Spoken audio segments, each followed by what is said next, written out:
Hi, this is Business with Dave. In this quick video, I'll be just going through some of the things I do when I come up with a good food idea and just jotting down some thoughts and ideas, things that hopefully you can use for your food business moving forward.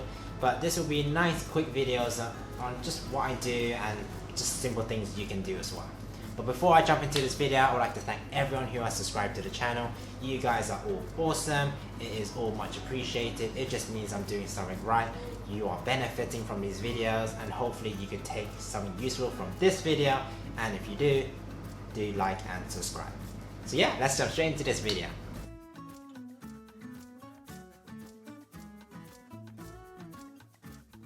So firstly, whenever I get a good idea through maybe observation, looking online, looking at the latest trends, seeing what works and what other people have been doing, I literally just write it down on my notes on my phone. Literally jot the idea down, and hopefully when you have so many different ideas, you will sort of collect all your best ones and then decide what you want to do and see what has the most potential.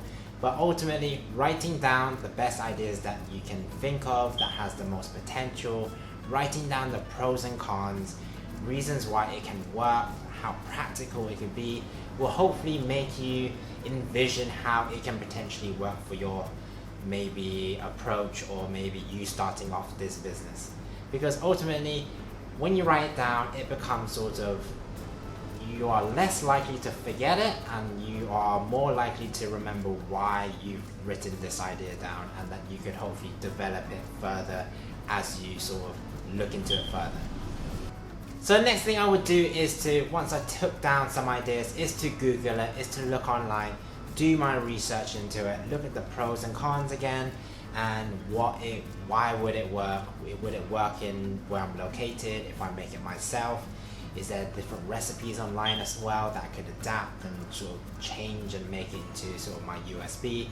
Just look at the different ideas, see how other people are doing it, and take the good parts from it. Maybe create a USB, maybe you could serve it quicker, maybe your recipes require maybe a bit more specialist ingredients, high quality ingredients, or the way you're making it. These are all the stuff that you can turn any idea into a USB.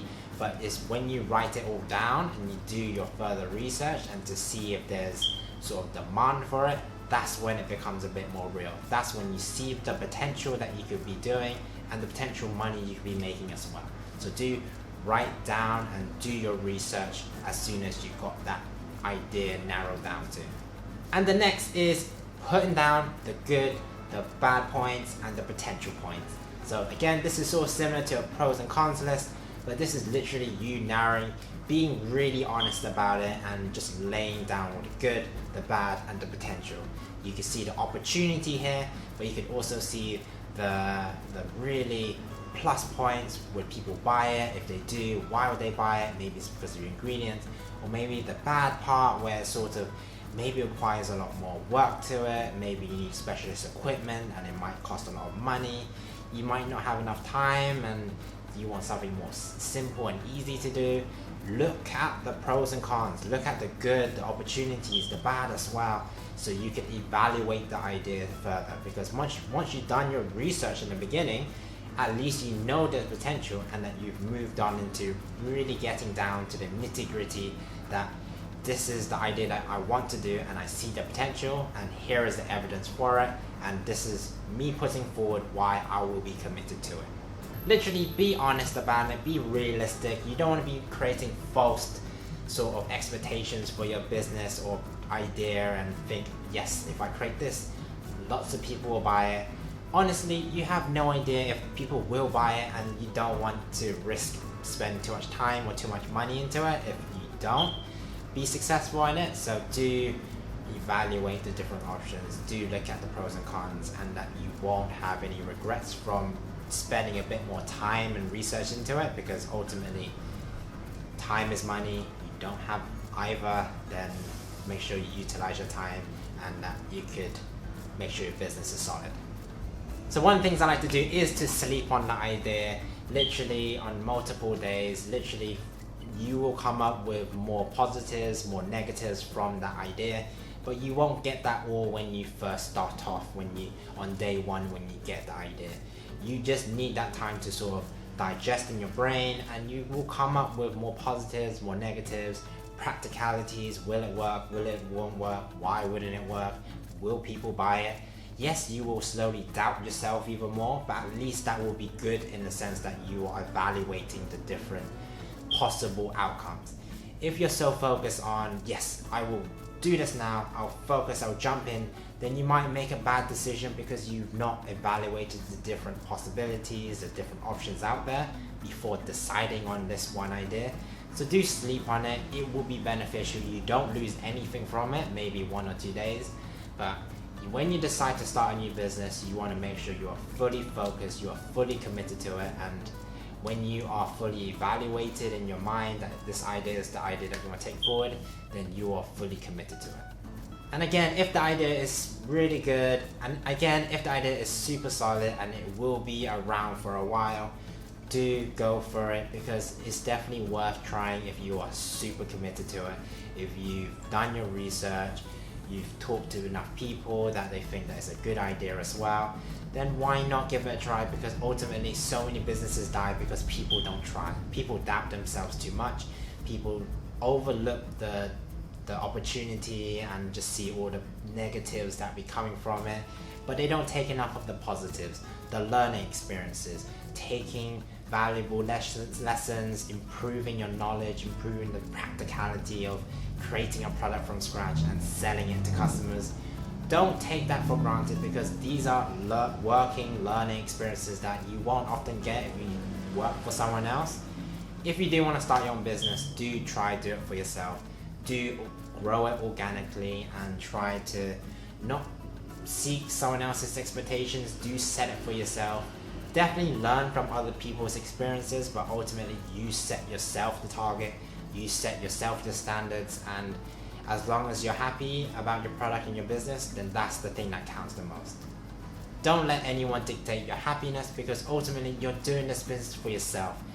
If it's for the sense of achievement, then it's a sense of achievement for yourself, no one else. If you need to prove someone wrong, dude, feel free to prove someone wrong, because ultimately that is such a good feeling. If you have doubters out there, that you could be like, I proved you wrong, I can sell this, and look at my product now.